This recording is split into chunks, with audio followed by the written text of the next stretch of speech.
What is going on, folks? It's NimbleThor here, and I guess you guys are into flying games. Why else would you click this video here? That's nice because I have a really great flying game to share with you guys today, and it's called Air Combat Pilot World War II Pacific. So there are 40 missions, there's a scramble game mode to earn even more silver currency, by the way, and then there's a free flight mode if we just want to fly around on our new planes. But in this match here, we have to use our machine guns to destroy practice targets. So let's use the throttle here, full throttle, and as soon as we have takeoff, we can take up the gear. So let's do that right. No, come on. Get into the air, come on. There we go. We up with the gear. As you guys can see, it looks so great. We can look back. Yes, everything looks good. We're airborne, ladies and gentlemen, and it looks like we have to go in this direction here. At some points in this game, in some missions, we do have to travel pretty far distances, so we can speed up the time by tapping the X1 button in the top right corner. So let's do that real quick. We don't have to drive through these or fly through these specifically, by the way. They're just to guide us about where to go. There are some rings that we do have to fly through, but these ones we don't have to. We can also see a yellow arrow on where we have to go. So let's try to get over here. There we go. Okay, so those are the ships that I guess we have to shoot at least the practice ships. So let's fly a bit slower here as we're now slowly approaching these targets here. Throttle down to 30%. Okay, 30%, that's really not a lot. Fire in front of moving targets. Oh, they're moving targets? Is that it? All right, let's try. Yes, we got it. We got that one. Let's get this one over here as well. And not hit the water, of course. There we go. Nope, yeah, we got it. Nice. So secondary target reached. Oh, so these were secondary targets. Okay, I see it now. I see it now. This is the one we have to go for. So let's go down to 30% in throttle speed here. And let's go for one more hit. Do you think we can do it from this distance? I don't think we'll be able to. Let's give it a go, though. Nope, way too high, way too high. Oh, we got it. Oh, we actually got it. Nice. Let's see if we can get these other ones over here. These secondary targets. Because we want to get all the gold. And we get more gold. Well, silver, as it's called in this game, actually. We get silver by completing all of the missions, and it looks like one of the missions is to complete or is to hit all the different targets, even though they're not primary, so they're not necessary for completing. No, we hit the water, it seems. Guys, we hit the water. Oh, that sucks. We have to restart. Let's do it once more, though. Let's do it once more. This time, we're gonna only hit the main objectives so that we can actually complete this mission and get some of the silver. So let's try getting into the air here. What is going on? I was looking away for 1 sec, and we're nearly crashing already. No, we're so bad at this game. We crashed already. Okay, let's do this once more. It's really not that hard. It's not as hard as it seems.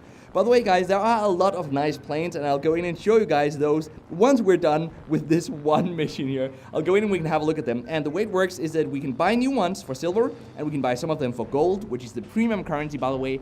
And then we can also upgrade each and every one of them, so we can buy a better engine, a faster engine. We can buy, for example, a better gun for them. We can buy different types of missiles, at least in some of them, which we will need for some missions. Right now, by the way, I'm using this sort of joystick set up to control the planes, but there's also a sort of tilt control where you use a gyroscope off the phone. Honestly, however, I feel like this game would be perfect with a Bluetooth controller setup. I did try it once with my GameStar G5. This game does not have native controller support with the GameStar G5, which I'll have a review coming up real soon of that. With that one, we can actually remap the controls, and it worked really nicely. So that's something I'm really hoping the developers will add native controller support, because it would just be great for this type of game. So I don't think we have to hit. Okay, that's the target we have to hit. So let's get down to 30% in throttle, and let's take aim, guys, and let's shoot. That's the main thing, right? It's kind of difficult when you use the joystick control to both shoot and aim at the same time. Actually, you can't do that, and that's why I think you're probably gonna have the best time using the tilt controls in this game, even though they did take me a while to get used to. But it's really beneficial to be able to shoot and aim at the same time, which we're not able to when we're using this joystick setup here. But I'm making it work here, at least for this video. It does just make it a bit more difficult to control, so it's probably something you'll want to consider, at least. Or I guess if you have the GameStar or any other controller that you can remap, give that a go, because it's a really nice experience to use a controller with this game.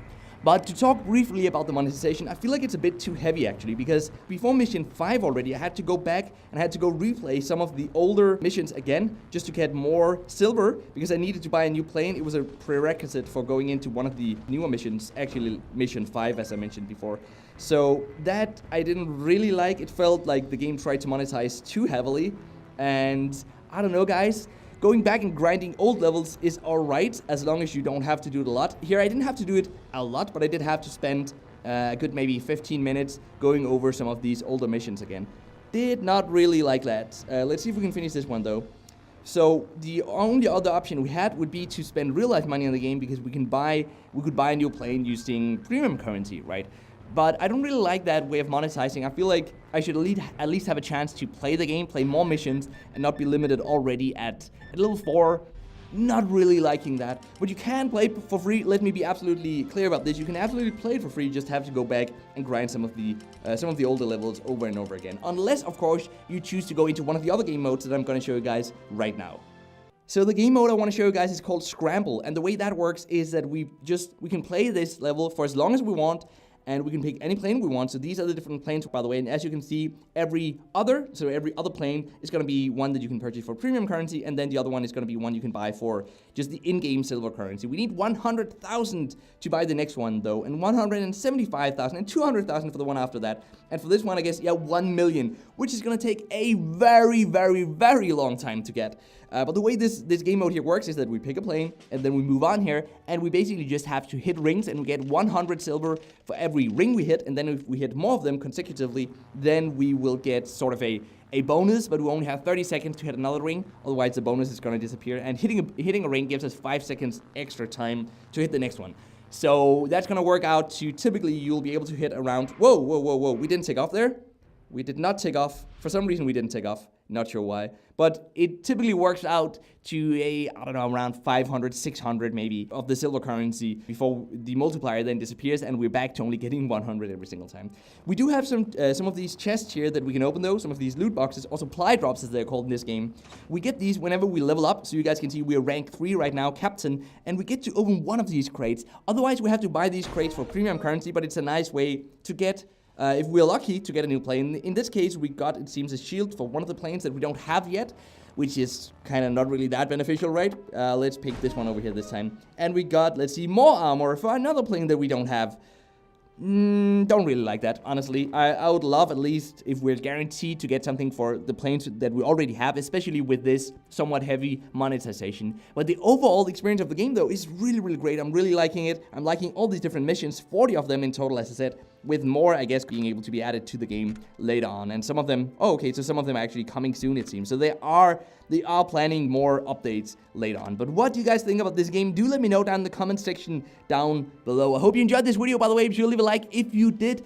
I've left the download links for this game in the description box. It's brand new, by the way, and that's sort of what I do here on the channel. If you're new to the channel, consider subscribing, because I cover a new game every single day from Monday till Friday, talking about the pros and cons, what I like and dislike about each individual game. So until next time, guys, just keep gaming, stay awesome, and I'll see you guys around.